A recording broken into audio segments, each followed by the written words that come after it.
Welcome to the meeting of the Hingham Municipal Light Plant, August 19th, 2026. This meeting is being held remotely as an alternate means of public access pursuant to Chapter 2 of the Acts of 2025 and all other applicable laws temporarily amending certain provisions of the open meeting law. You're hereby advised that this meeting and all communications during this meeting may be recorded by the Town of Hingham in accordance with the open meeting law. If any participant wishes to record this meeting, please notify the chair at the start of the meeting in accordance with Mass General Law, Chapter 30A, Section 20F, so that the chair may inform all other participants of said recording. Excuse me, is there anyone here who would like to record the meeting today, other than the light plant? Okay, seeing none, we'll move to the first item, which is to return to our discussion of the rate study. What I'd like to do, Mark and Janelle, is I would like to just put out on the table the things that we learned last week in our discussion with the capital market advisors and our bond counsel, just so that everybody's up to date on where we are with that. Quickly, I think people have heard through informal channels, but let's just put out the answers to all our questions.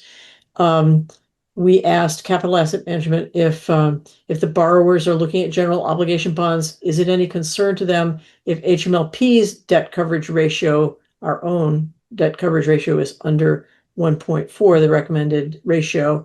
And the answer is no, as their general obligations bonds, they're only concerned with the town's debt coverage ratio and debt capacity. And Katie Dugan, who is the town's assistant administrator for finance, has already reviewed our borrowing along with all the borrowing that's being proposed and that we already have, and altogether it's well within suggested limits. So we don't need to concern ourselves with our own personal debt coverage ratio. And we asked, once authorized, how long do we have to actually borrow? The answer is 10 years.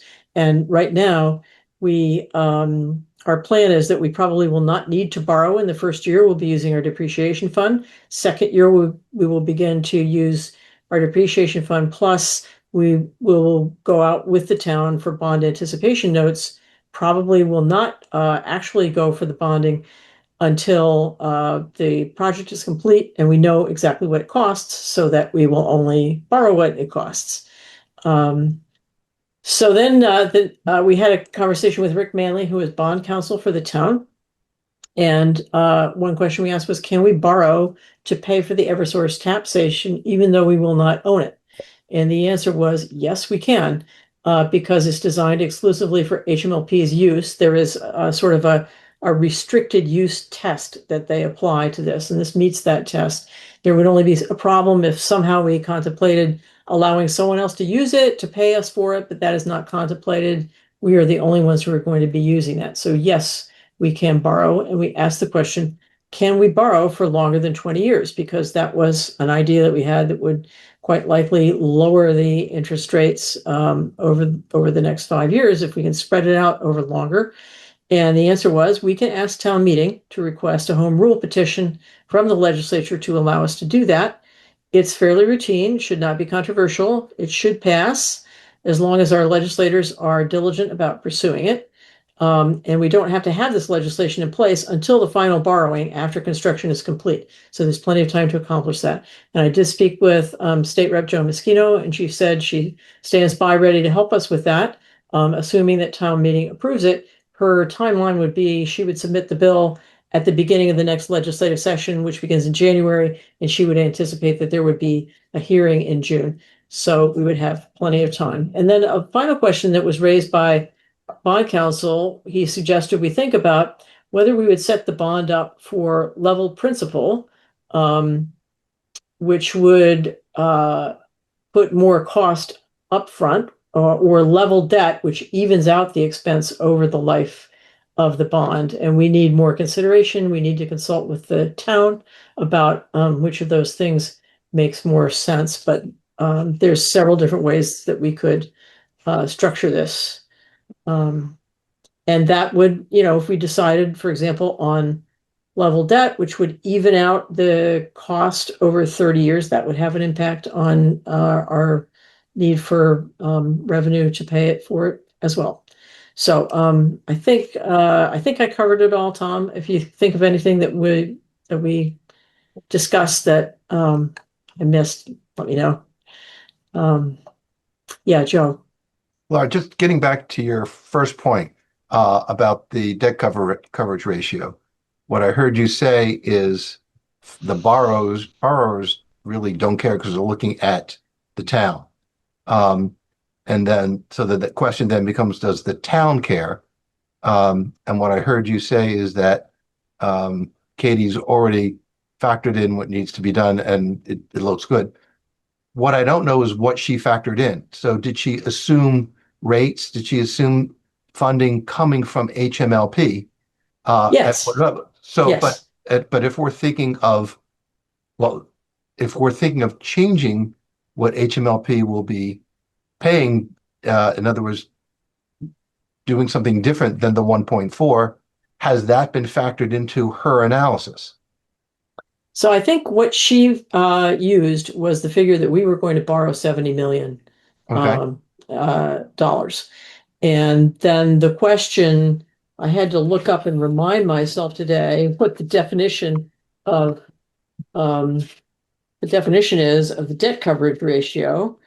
And it is debt coverage ratio is a measurement of debt affordability, and it measures the cash flow from operations in that fiscal year, each fiscal year. A ratio of 1 indicates there's enough cash flow from operations to pay the debt payment one time. The minimum recommended debt coverage for prudent financial planning purposes is 1.4. And so what I imagine is that um, she just took our $70 million number and dropped it into the town's calculations for what their debt coverage ratio would be and found that it was acceptable. That's how I understand it. I would assume, well, I guess my assumption would be that she assumed that revenue coming from HMLP would be supporting this debt. Yes. So if we're thinking that the debt coverage ratio that we may be changing that cash coming in um, based on what we wind up collecting, that does wouldn't that influence her analysis? Because we can't just say it's static. She's now approved it, but we're about to change what the revenue that she would have assumed in her calculation when we go forward with the project. So I think the assumption is that whatever it is, the light plant will cover it with our revenue. It's going to be paid for with light plant revenue. Right, right. But at what Whatever it rate? is. It by what rate, what do you mean by at what Well, rate? you just read us a definition of debt coverage ratio of 1.4. So did she assume that the debt coverage generated by the town would be by HMLP would be 1.4 or just one?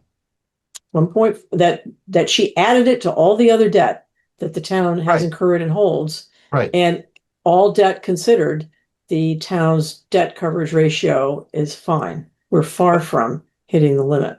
But I guess I I don't understand your question. so Clearly I don't understand your so question. man, I'm not doing a great job communicating it, but the debt coverage ratio requires more than just the amount of the debt. It's also what's available to cover it. I might be able to offer a little bit of clarity on this. Yeah. All right. Revenue bonds come with the debt coverage ratio requirement. General obligation bonds typically don't. Um, Well, let me just stop. So that's right, but in terms of our bond rating, there's still an analysis that's done, correct. even though that's not a requirement. So you're correct. That's correct. Yeah. The reason most municipal electric systems don't use general obligation bonds is because the needs for infrastructure costs basically in the electric utility are so great that it would use up all the bonding capacity of the city, of the community. Right. And usually that's a limitation. Apparently that's not a limitation in Hingham. No, So it's definitely not a limit, and that I think Laura has had confirmation that it's not a limit. It's not a limitation. What yeah, I'm still trying to understand is um, for the town to maintain its ratings, there is some analysis done of how much cash is coming in to cover the debt, yeah, which is the debt coverage ratio. And it's not as if we give them the debt and the town says, oh, there's enough to cover it. There's some assumption about what revenue HMLP is producing to cover that debt. All I'm asking is, what was that assumption? So could I suggest that you give Katie Dugan a call Sure. and get the Right. answer to the question and tell Okay. us what it is? I will absolutely, I will take you up on that. That would be very helpful. If you want me to talk to Katie with you guys, I'll gladly do it too. I know So- she's on vacation this week. This Okay. week, yeah, we can't talk to her this week, Okay. but that would be very helpful. Thank you, Mark. Okay, so that's where we are with that. We don't have the actual answer to Joe's question. We'll have to hit that later. And now I guess, Mark, I guess we're ready to see what you have for us. Okay. Laura, before you go on, Laura, I just one other question. It's really great news that we can borrow for the tap station. Do you know, or should we ask council whether or not we can put a lien on that asset so that if there's an issue down the road and worst case scenario, they go into bankruptcy, we want to make sure that our rights are protected on that asset. So if we were going to be, whether or not we're borrowing now to pay for it or just paying over time, I don't know what our legal protection is with respect to that asset. I understand it's not going to be owned by us, but that may not mean that we can't put a lien on it. So if we haven't asked if we could follow that up.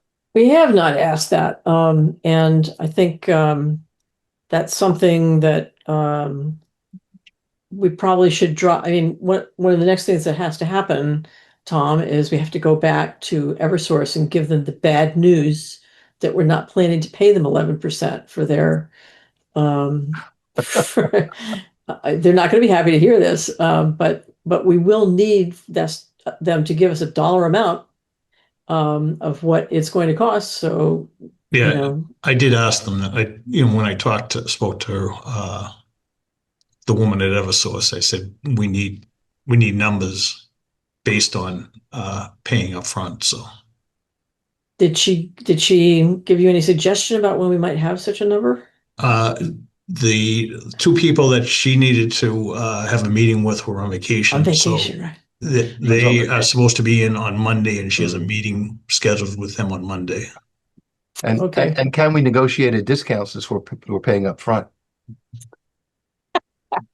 Come on, let's push it. Okay, just right to the limit. So, Joe, you haven't been here for the ongoing struggle with Eversource, but I have not. Getting them to even engage with us or even pick up the phone over the last couple of years has been a major trauma. The last piece of this that we waited for to come in was their price on what their piece was going to be, and it took a long time to get it. So, Wow. I don't know how far we're going to want to push this. Okay. If we're getting a good reaction, let's just roll with it. But I guess the question that you asked, Joe, is really a question for bond counsel. So perhaps we will have another occasion to ask that, Yeah. but it doesn't have immediate. Exactly. I agree. Immediate, I just wanted to impact, raise so, that while I yeah, had it. okay. Okay, great. All right. Okay. Mike, any questions before we go forward? Oh, it's all good news. Good to hear. Okay. Okay. Over to you, Mark. All right. Could you can Janelle have access to pull up a PowerPoint? Brianna will help us with that. Janelle should have access to share.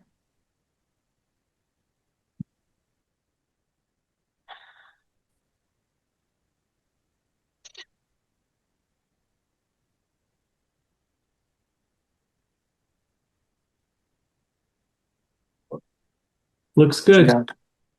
Oh, you can see that. Like, Yeah. Mhm. oh, there, I see it now. Okay, perfect. Laura did a great job explaining the process that we've gone through. You know, we initially ran scenarios with 6% annual adjustments going forward and 40 million in debt. And then at that time, we were trying to hit 1.4 coverage, maintain minimum cash, and then also Joan was discussed that we need to make sure we have a positive net income along the way, and that the Eversource contract, the annual payments like starting around 2028, 2029, would reach about $7 million a year. Now, what we did in these scenarios is what you're looking at right now are scenarios you've already seen. It's the 30 and the 35 million. So the lowest that we were able to get to initially was the 5.7 million. Now the board had requested to run the scenarios using a 30-year term. And in other words, how can we get that rate adjustment down? And Janelle, if you want to go to I think it's the next slide. I have a question for you before Uh. before you go on, Mark, which is that now I'm looking for these scenarios. My recollection is that the lowest rate hike for 5 years that we were able to get to was 5.25%, because that was the scenario that was based on general obligation bonds as Correct. opposed to revenue bonds. So, but Yes. I don't see that one here. I figured that's where we were starting from. Well, if you go to the next slide, I think that you'll see the other scenarios. Yeah, 5.25. That's the scenario. I think there's one But more in there. The other ones are not relevant because they're revenue bonds. So really the Yeah. 5.25 one is the place I think we're starting. Is a starting point. Okay, so and that has the 40 million in debt and also that $7 million annual payment to Eversource in it. Janelle, if you want to go to the next slide. All right. Now this one might put the assumptions up on top. This is where we would issue $70 million in debt with a 30-year payment. And the one thing that we don't know is how that's going to affect the Eversource payment. And, in the schedule that we got, we think it's going to be around 500 to 1.5 million. But that number hasn't been confirmed. And that's one of the numbers that Tom is trying to work on right now. Can I stop you right there? Sure. If we're borrowing 70 million, the plan is to pay Eversource upfront everything. So I'm not sure what this $500,000 annual. There would still be a payment to them, an annual payment to them for maintenance, I for thought. maintenance, Yeah. insurance. Okay, and that goes on forever? That would go on forever, even after Okay. the 40 years. You would still be paying that. Okay, I think I hadn't taken that on board. Thank you. Would that be fixed for life or inflationary adjusted or? I would say that would be adjusted. Yeah. Okay. That all needs to be negotiated in the contract. Yeah. That would spell that out. Yeah. And when we're looking at the savings of paying Eversource annually versus an upfront, obviously we need to make sure that we've factored it. We're not double counting the 500. We're not assuming that it's out, but then it's really in. Yeah. When we do that. Thank you, Laura. That's exactly the right question.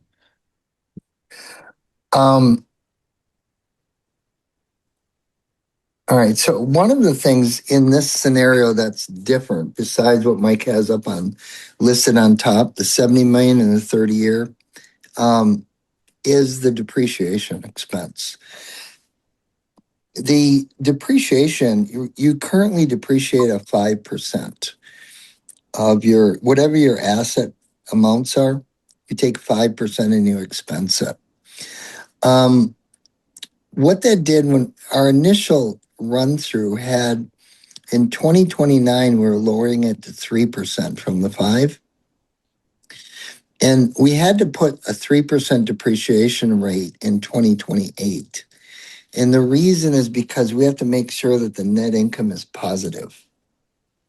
So that's kind of a question for Joan, is if we can implement the 3% in 2028 rather than 2029. I think it's go ahead. So are you asking what is the accounting standard that needs to be applied to determine the appropriate depreciation rate. Yeah, the way that you do it in Massachusetts, I wouldn't say is standard. It's an unusual way of doing it. You just take your total historical investment plant and multiply it by a certain depreciation rate.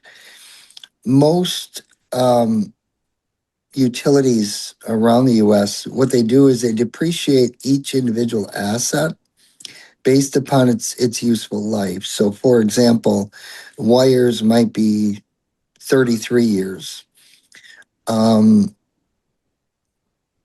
Transformers might be 20 years the life. So it varies. It's not a set percentage like what is done in Massachusetts.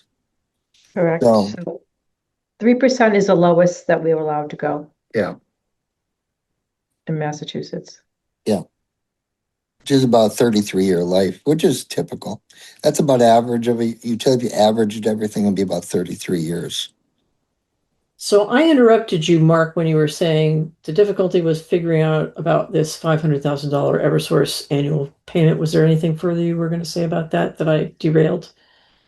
No, that just needs to be confirmed, Tom. I think Oh, that's one of yeah. the questions Tom has for them. Yep. okay.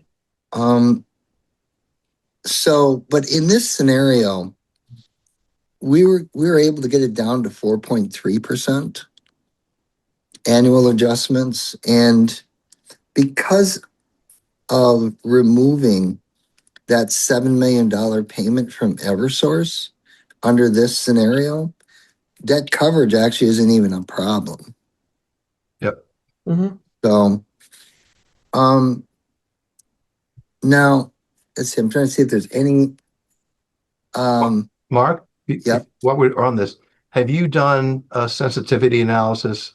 In other words, what happens if the interest rate goes from 5% to 5.25%? Or, just to get a sense of how sensitive this analysis is to minor changes. And We can do that. and if the Eversource annual is 600,000 instead of 5, like just so we have a sense of how secure we are with this. Yeah.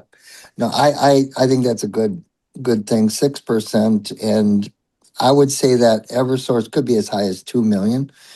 I'm just guessing, but that would be like, I think, a worst case scenario. Yeah. General obligation bonds typically carry a slightly lower interest rate than revenue bonds. So, but we can run the 6% and 2 million, which would be a worst case. One thing to be aware of too, all the debt that we have in here is levelized debt. In order for us to run alternative scenarios, like a flat principal payment, the interest is going to change each year. Those scenarios has to be provided to us by your financial advisor because we're not licensed to do that. Yeah.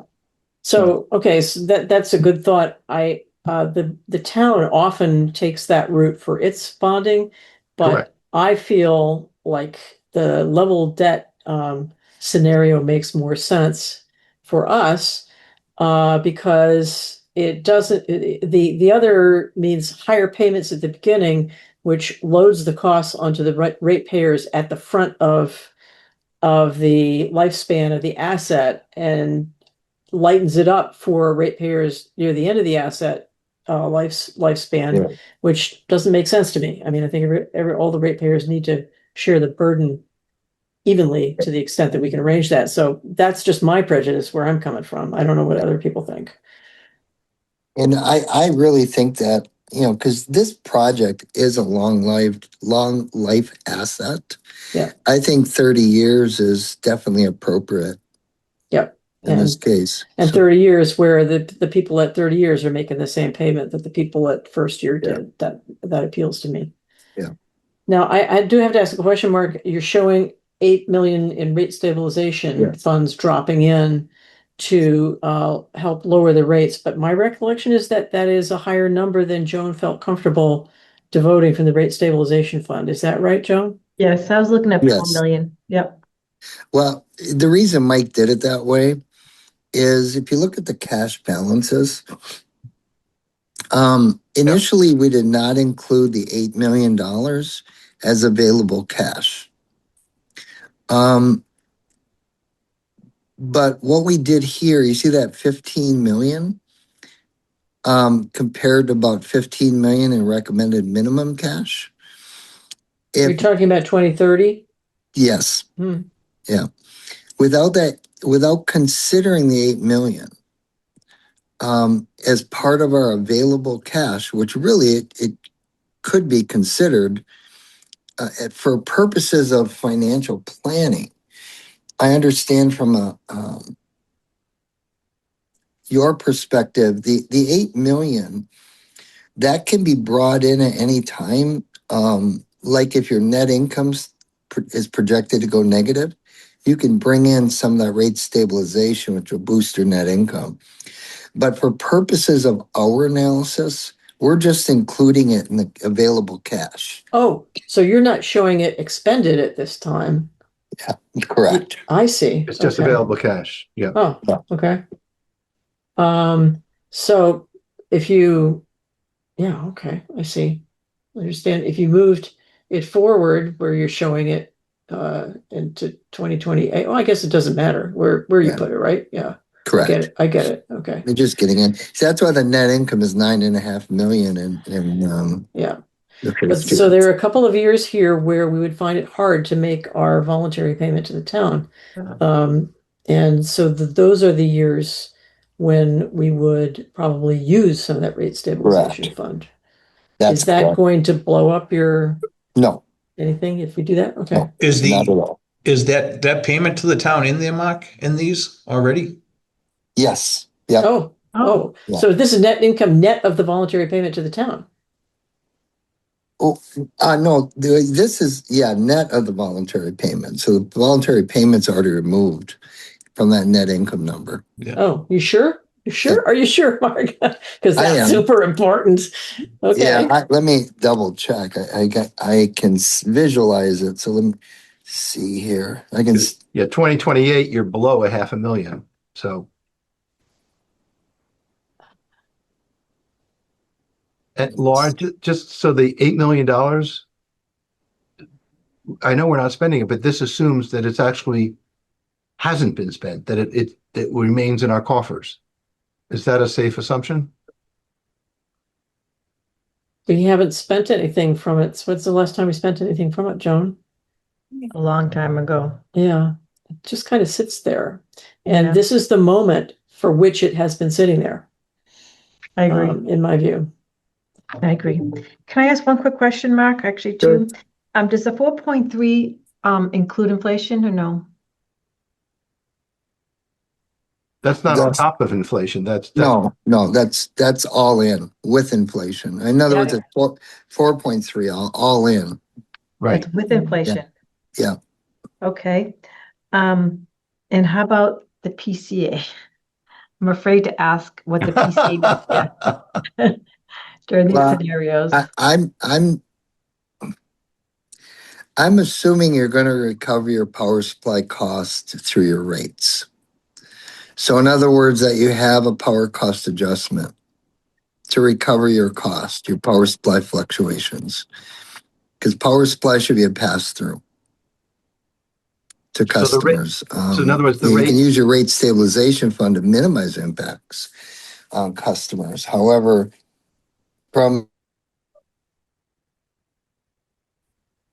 the projected rate adjustments do not assume, it's got nothing to do with the PCI. That may add to the effective rate that the customers are seeing. Is that correct? So Mark has disappeared, Okay. unfortunately. My recollection, though, is for how this works is that at the time when they were showing the Eversource payment showing up in the PCA, which it was our original arrangement, Yeah. we didn't see it in the rates. And that's why we saw rates that were, just Right. 6%, 6%, and then nothing. And then when we Right. said, okay, we're going to go with their method of putting all the costs for energy into our rates, that's when they included the Eversource payment in there. And that's when but the PCA is expected to be very small. And I thought Michael had a concern about that, about whether or not Yeah. You- I mean, my concern was to keep them PCA separate from this financing vehicle. I Is Mark back yet or not? No, Don't wait, see him. Yeah. give him another minute. So my next question is in terms of spreading the cost of this project over 30 years, is it the same amount of money that somebody paying in 1 year would pay as in year 30? Or is it indexed and built into inflation built into that? Yeah, I'm back. Yay. Did you catch Mike's question there? No, I didn't. Okay. Okay, I will repeat. So my two points that came up when you were offline, Mark, was one about the PCA. Yeah. And my request here is to keep the PCA out of the financing vehicle that we're putting together, the construct of that for the transmission and tap station. Secondly, am I understanding this correctly that a ratepayer, or when we put together our cost for year 1 of this project and compare that cost to year 30, that the dollar amounts are going to be indexed for inflation? Or is it going to be the same amount? And in effect, really much because of the future value of money, not a huge burden on the person or ratepayer at year 30 of this project. I think you're referring to the debt service payment. Is that correct? Yeah, Yeah. Yeah, that's just levelized. So there's level nothing. dollar amount. Yeah. So there's no inflationary. No, we used I think a 3% inflation. I have to go back and look, but But it doesn't apply to the debt service. When you sell a bond, then It's frozen. So it's essentially same as a personal mortgage. correct. You're essentially paying more. The dollars that you're paying today are much more valuable than the dollars you're paying in 30 years. Yes, which is another reason why 30 years has a big appeal. Yeah. Okay, good. Thanks. Yep. Yeah, as far as the PCA goes, if we don't really know what the power supply costs are going to be in 2 years or 3 years, and so the PCA is going to automatically pick that up. Without it, that 4.3% could be, if something happens to oil prices, could be 6, 7, 8%.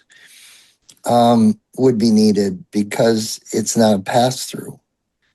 And so I'm trying to make that power cost that's out of your control a pass through to customers, but minimizing the impacts on them as much as possible in the methodology. So, Mark, am I correct that the 4.3% does not include the PCA? Correct. So getting back to sort of the inflation question, if the cost of energy just increases naturally with inflation, I'm not saying that's the case, but if it does, and if inflation is, 3%, then the 4.3 will be higher, not 4 plus 3, because that's not the same amount. It doesn't contribute at the same level as the rate, but it'll be something above the 4.3.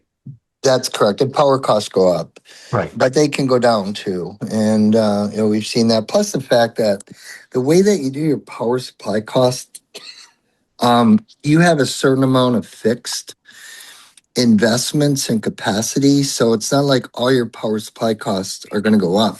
Some of that is fixed. Because you're trying to you structured your power supply scenarios so that there's as much stability in it as you can get. But it's the energy prices that really are the ones that fluctuate. And probably 60% I'd say of power supply costs are energy driven. Yep. So that is, I'm sorry. Go ahead, Lauren.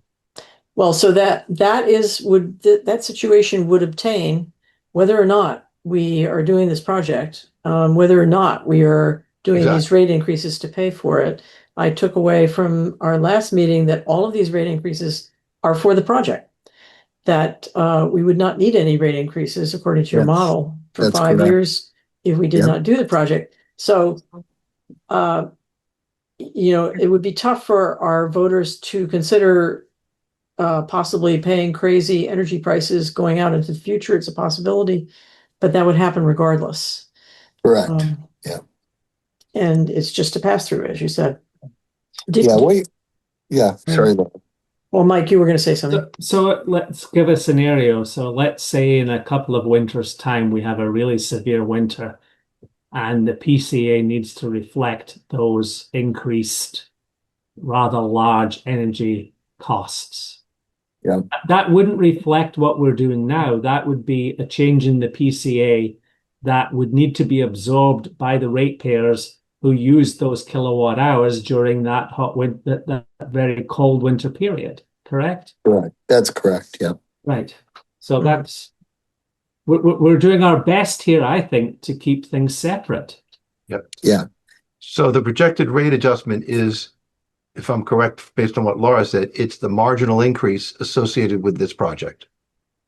That is correct. Yeah. Yep. So, Yeah. Mark, when you were looking, did you find that the voluntary payment to the town was included in your model?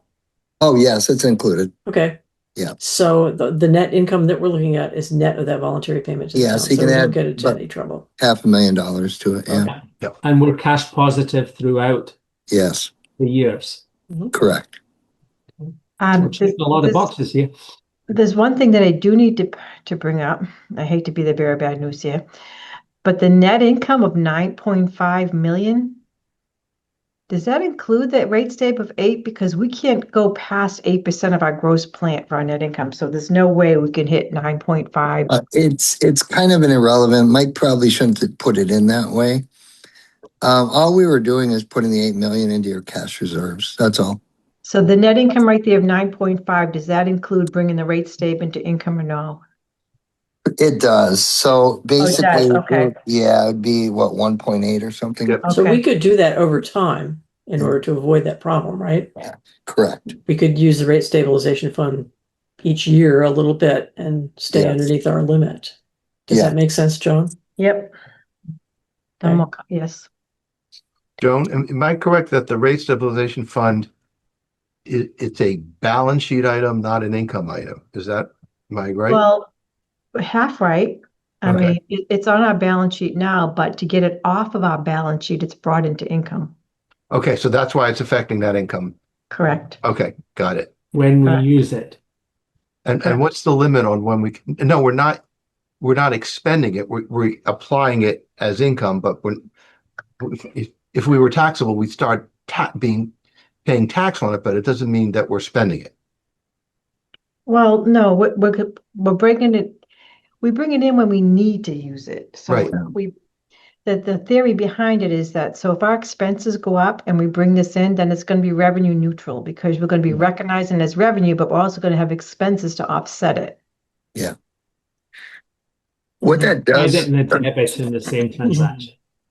it basically makes sure that you'll always make that payment to the city. Yep. So, It's needless to say, this is a lot more appealing than things that we were looking at last week. I wonder if have you stressed this model? Have you pushed it further to see what happens at 4% for 5 years? Just out of curiosity. yes, we did. And what happened is your cash balances fell below the minimum. Mm-hmm. Yeah. And we did, after the last meeting, Tom did ask Joan on my behalf what the recommended minimum cash is a good idea, and she aligned with your viewpoint about what minimum cash we should have. So Yeah. we're sort of going with yours, but to me, it looks like there's, except for that one, the first 3 years we're. Well, I don't know. I guess it's just the first 2 years where we have rather a lot more projected cash than balance than we need to stay above recommended minimum cash. What if those 2 years had a slightly lower rate increase? I don't know. If you do, then you'll be pushing it out into the other years. I see. Yeah, It's like a 'cause- balloon, and you push it on one Yeah. side and it comes out the other. correct. Yeah. I see. Is that bad? It's kind of,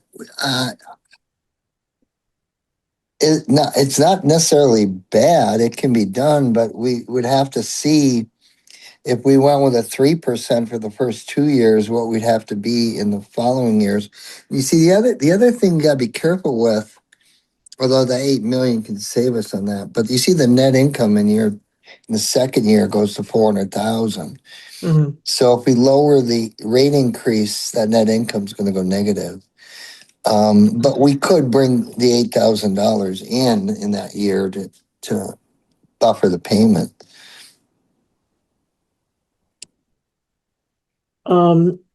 So what would a rate track look like if you actually showed us dropping $1 million of rate stabilization fund in, say each of the 28 through 31, not 27, but if you showed us dropping those in to stabilize the rate adjustments, could you lower the rates in those years? I can test it. I'm pretty certain that over the life, we're going to have approximately, 4 times 5, 20, 22% or whatever. We'll need the 22% or thereabouts increase over that 5-year period because we have to keep the cash. But yeah, I mean, I know, in other words, that 4.3 in 2031 could be 6 If we did that. if we did that, yeah. So that confuses me, I have to say. I get that this question of keeping the projected cash balances up over the recommended minimum is a sticking point here, and we need to pay attention to that.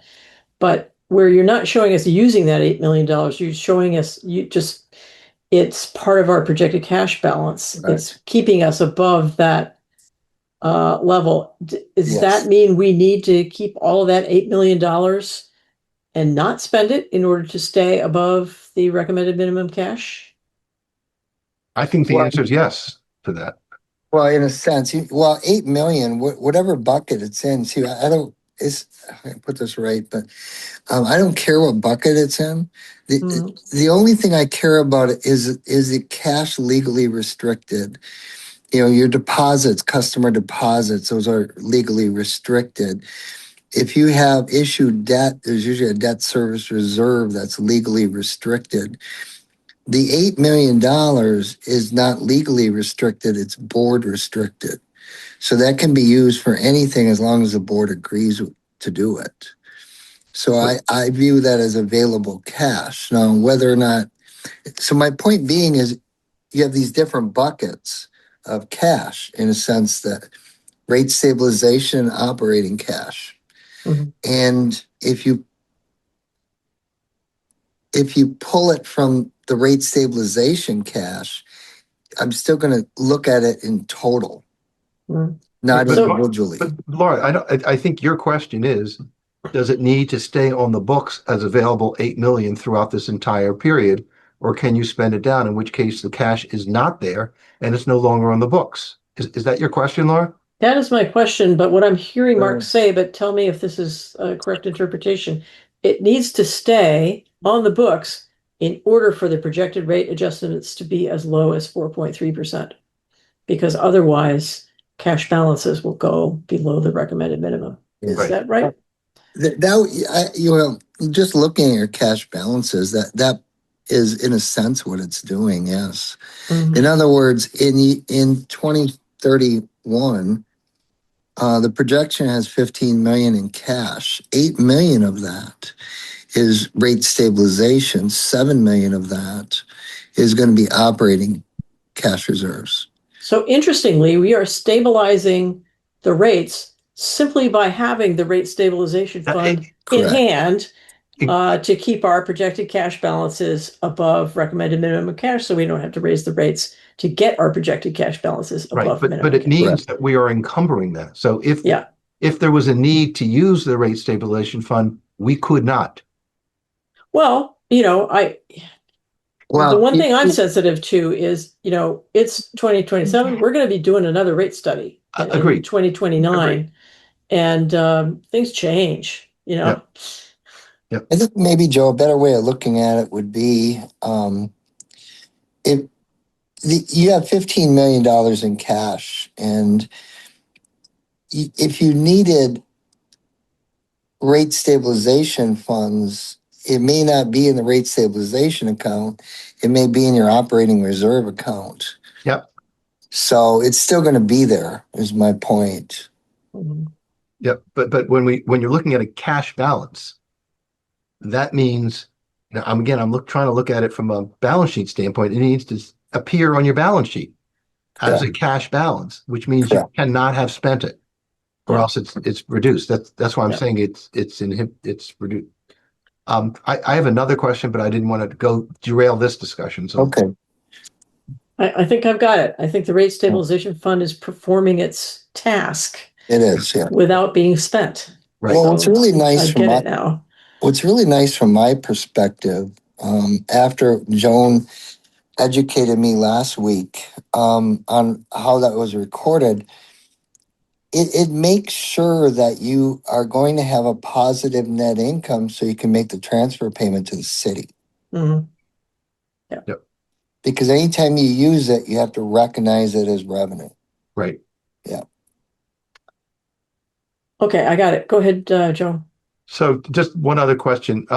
So this chart shows 70 million, 30 years rate of 5%. So I think um, you're a little high on the rate. So typically right now, AAA rated bond towns with looking for a 70-year to float a $70 million debt for 30 years, that interest rate is lower. I think it's 4.65, but it's gonna change. What my Correct. point is that if it went to 20 years, the rate, at least currently, drops from 4.65 to like 4.1.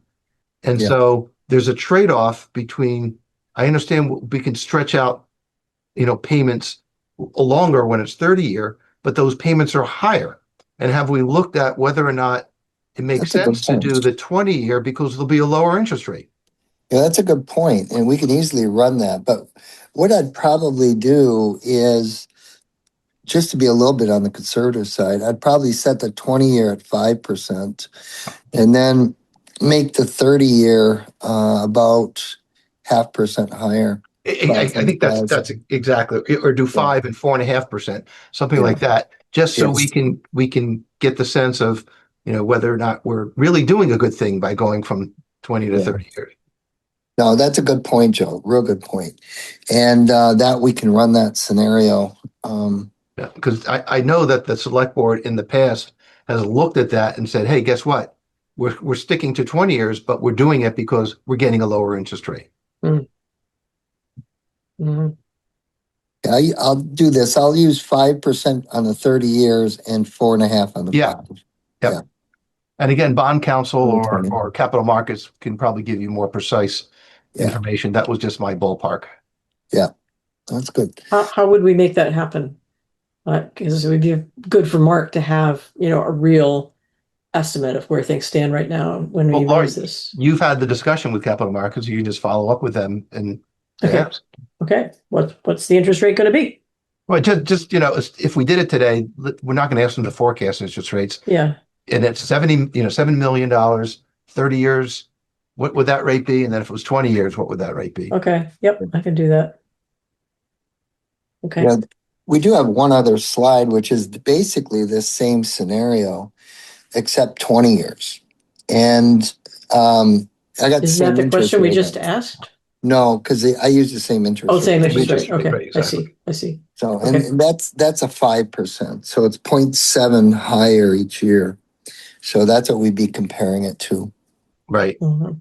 And it's unlikely to be the same interest rate. Yeah. Exactly. Correct. Yeah. Okay, well, I can definitely find that out and I can communicate it to Mark so he can run, another rate track on that for sure. So let's take stock of where we are. Um, I think our plan for lowering these interest rates has borne fruit um, to the degree that it can. And what we'll need to do is coming up on the agenda is we will be looking at the whether, what to do about the warrant article vote. And we will also I think Rick Manley is writing the proposed warrant article for the home rule petition for 30 years. And obviously we want to conduct this exercise that we're talking about to make sure we're really doing a good thing by going to 30 years. And before we decide, yes, we definitely want to go get permission to do that. So we need we have to push that decision off into the future. Laura, just on that point, I don't know if we ask permission, whether we're obliged to do it. So asking the permission may give us the flexibility, and then we can make that decision using the then current market conditions. Yeah, because it will be totally different. So yeah, that hadn't crossed my mind. I guess that's probably true, right? It's just allows us to do Permission, it. but not an Yeah. obligation to do it. Okay, so then we should definitely go and get that permission. I would encourage that. So we'll be looking at that, and I'm hoping that we can have another meeting next week, gentlemen. What are you thinking about next week? Where we can look at, I don't know about Mark, but Take a look here.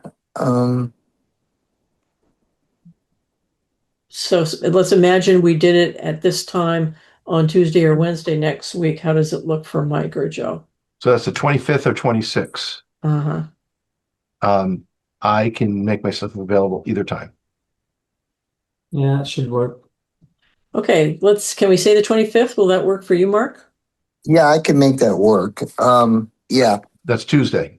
that's Tuesday. Yep, I can make that work. At 4 o'clock?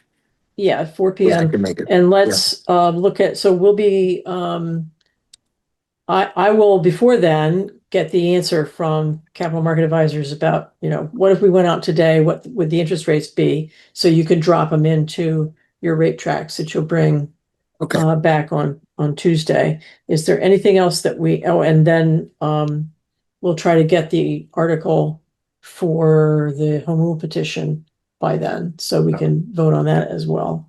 Is there anything else we need to have prepared for that meeting? So, Laura, what you're really asking for is what's the differential between the 20-year and 30-year? Because we're not sure what the interest, but they should have a good idea on the differential. Okay. Yeah, that's a good point. 20 years is the shortest period we could bond for, and 30 years is the longest we could do. No, I think you could bond for, I think you can do 10 years even if you wanted to. Maybe not. Maybe that has to be a bank loan, but I know utilities that have issued debt for 10 years. Whether or not they've been bonds, I'm not sure. I'm just making sure that we cover the entire breadth of the spectrum in case we're asked. But that's going to be, so what you're giving up though is the equity of having 30 years worth of ratepayers paying for this project, as opposed to the ratepayers who are here for 10 years. Right. That's an equity issue for me. Right, exactly. So that's the downside of that approach. Yeah. But we do want to take a look at it. Is there anything else you can think of that we need for that meeting so that we can make sure that we have it? I have two scenarios that were requested. Just okay. One, we had just talked about using 5% for the 30 years, 4.5% for the 20-year, and then also run sensitivities. In other words, what does it look like at a 6% interest rate and 20 million in Eversource payments each year? Okay. Although maybe Tom will have the number from Eversource before next week. I don't know. Probably not, though. Probably not, but we can push them. But yeah. But I've run that scenario too. I mean, Tom, if we don't know reasonably, with some reasonable accuracy, what the Eversource payment is, how do we go to town meeting? Because that's, that's a big number that we need to explain. So Yeah. No, I agree. Yep. It feels like, I'm sorry. Well, Go ahead. one question I'm thinking about here is if this is an annual payment we have to pay to keep our grid running, the same as we do annual transformer maintenances, et cetera, et cetera. Is there somewhere else in our budget that we can put that $500,000? You're talking about the Okay, that's a 500,000 different- maintenance cost. Yeah, that's Yeah. different. Yeah. So, I mean, it wouldn't be a capital expense. It would be an operating expense. Right. But it's a operating expense unique to this project. So we're trying to account for it because when we present to the town meeting, they want to, what's the incremental cost? And this is one of those incremental costs, but it is not a capital expense. It's an operating expense. That's what I mean. And, we have annual operating expenses that we Right. put in other places. I'm not sure what you mean by that. It comes out of cash, right? Yeah, it's part of our operating expense. Yeah. But I mean, what do you mean put in other places? Well, why are we showing it here? I think we're showing it here because we've asked, and Laura was very clear in asking, what's the incremental cost of this project? And this is an incremental cost. You've got an incremental capital cost, which is built into the rates, and then an incremental operating expense, which we also have to reflect. But it's not part of what's being bonded, if you will. So it has to come out of operating revenue like everything else. Exactly. I feel like we should be able, if we're pay 11% on presumably I don't know if it's at a steady rate or if it's, No. I don't know if they break that out when they show you what we were going to pay, whether you could just somehow roll the interest back out of that so that you could at least get a ballpark idea of what their answer is going to be. I don't want to see them come back with something that says, well, you would have paid less it would cost less if you were paying us 11% interest. I don't want to see Not that. like we can go out to bid on this. Yeah. But I don't know, is that even possible to try to roll the 11% interest back out of the amount that they gave us? We can take a look at the I don't even know how you do that. yeah, we can look at the payment sheet that that they provided, but I don't know that we'll be able to back anything, to figure it out. But we can take a look at it though. Tom, Okay. is the amount that they can charge us regulated by the state? It's the FERC regulated. So Their return on equity is on transmission is part of the FERC regulations. So right now I think it's down somewhere about 9.75 or something. So it's not as if they can just come up with a number. Whatever that number is has to go through a regulatory process and be approved. Yeah. So, That'll go through FERC. So it's not so I think we need to understand that so that there won't be any fudging the numbers, if you will, because it's going to be basically a straight capital cost item that they will have gotten approved. And on top of that will be the interest rate that they're charging. And presumably that rate is also approved. So we should be able to work with those numbers. Yeah, I just thought that would give us an idea before they come back to you with an answer. We could get an idea what it was going to look like. Okay, I think we are set with what we're going to need at our next meeting. And is there anything else for Mark or Janelle before we? Yep. Yes. I have two questions for Mark, and I just want to make sure that the assumptions didn't change. But in the 4.3% increase, did you keep the energy at the 0.0322? Did you keep the energy the same or no? Yeah, we didn't change the energy at all. Oh, perfect. And I don't want to ask this question, but what would the recommended PCA be under the scenario, the 4.3 each year? Do you have that information? Yeah, it's going to be the same as it was in all of them, but let me take a look.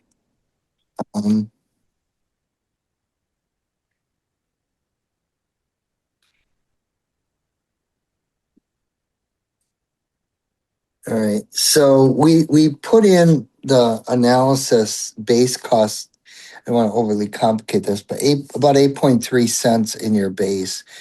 So the PCA is 4 cents in the projection, but one of the things that we were going to do is take that roughly 4 cents and put it into the base rate. So the base is going to go to 12 and the PCA is going to be closer to 0. So the base is going to be 12 cents, and that's with the 4.3. That works with the 4.3, the base for 12%. Yes, yeah.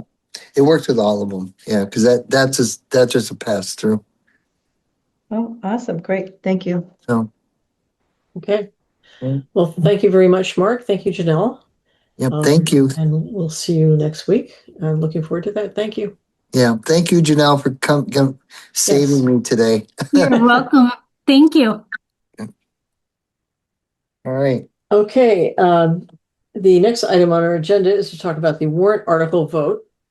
As I recall, where we are with this is we sent a article to the advisory committee for a $70 million bonding. Then we considered revoking that and changing that to an article for $40 million bonding, but we did not act because we had these routes that we wanted to go down to find out, if we needed 70 billion or if we needed 40 million, were we going to bond the Eversource piece or not? I'm feeling a consensus. You tell me, gentlemen, but I'm feeling consensus like that route has paid off, that going towards the $70 million bond and bonding the Eversource part of it looks like the right approach. And that would mean that we could just leave the article as requested as it is. We don't have to make any changes. Is that how it looks to others? Affirmative. Do we have confidence in the amount that we'll be paying to Eversource as No. part? So if we don't have that, if we don't, how do we say that 70 million is the right number? Well, we do. Okay. So, Tom, when we say the price is 97 million, how is the Eversource piece of it represented in that? It's the 44.5 Which is what the amount that we were going to pay over 40 over years. 40 years. So Yeah. it was a yearly payment divided. So that includes 11% interest. So we expect that to go down, right? By the cost of financing. Yeah, we leave out the cost of financing. Well, we add in the financing from bonding it, but it's going to be presumably the interest that we'll pay will be less than half of what it was going to be. So the number should be the ultimate price that we would go with should be smaller, right? So that gives me a confidence that 70 million will be adequate. Up to 70 million. Yeah, up to 70 million would be the top, but we would probably be free to bond less than that. I don't know. Does that make sense to you, Joe? It does, but so am I correct that number is basically taking the dollar amounts each year and multiplying that by the number of years, and that's the dollar amount that we're being used? Is that what I'm hearing?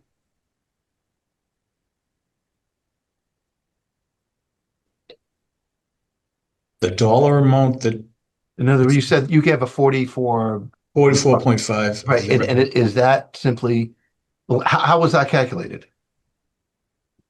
That's their estimate. I'm not sure exactly what's in that. I'm assuming what's in that estimate is their return on equity is included in that.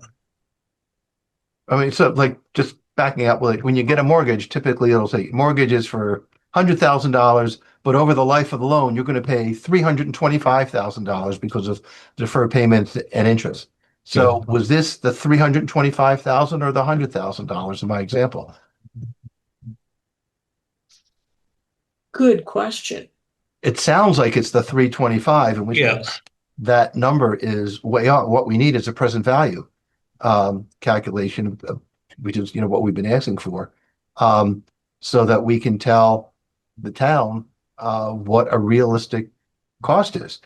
So I'm not sure how that affects the warrant article, but I'm certain it affects, Laura, what we would be telling AdCom, the select board, and then town meeting.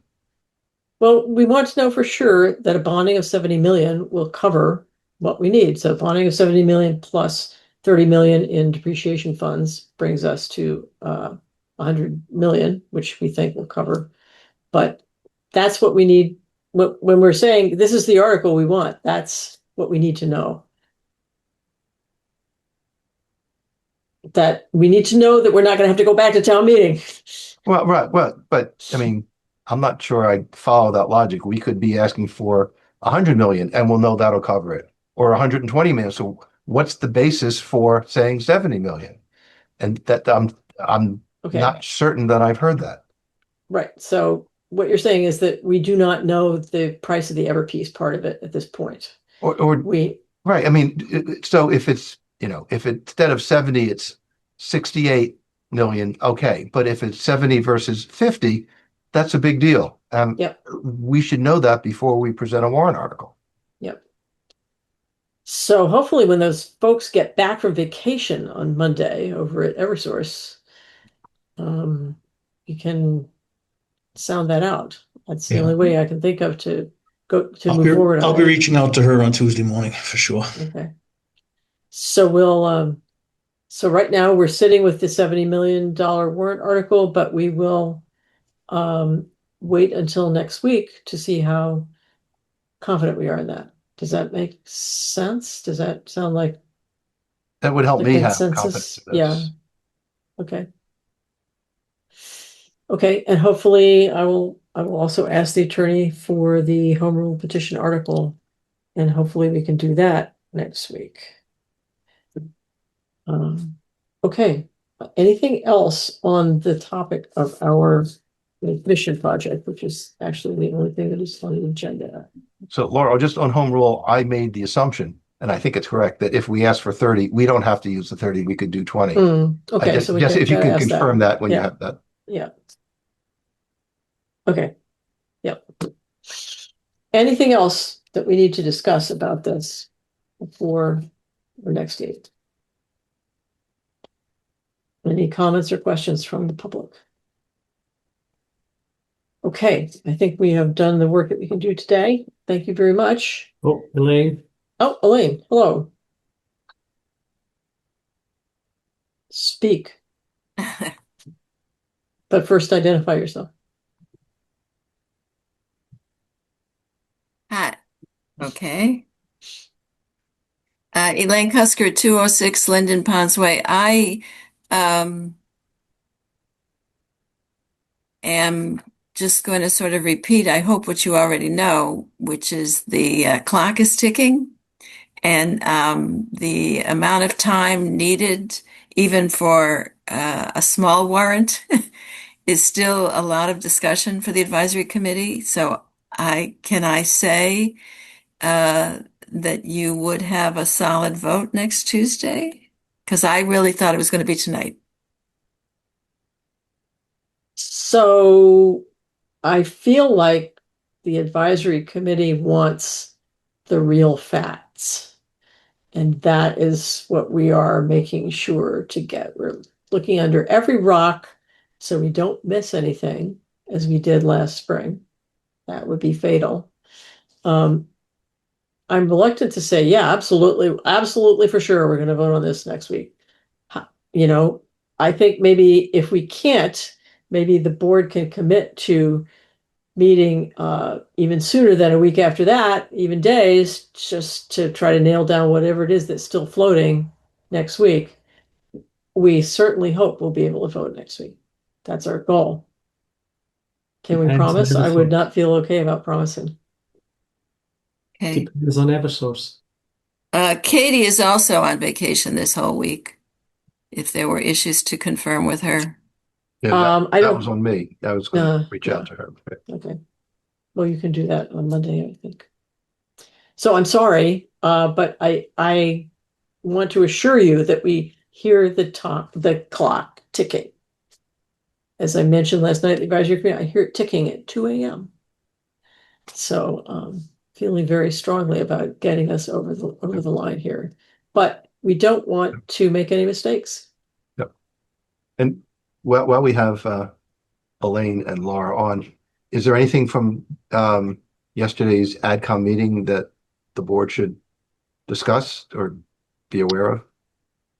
I had some questions from them that I will answer. None of them were really, I mean, it was more about people getting an understanding what the issues, why we're doing this, and trying to evaluate how,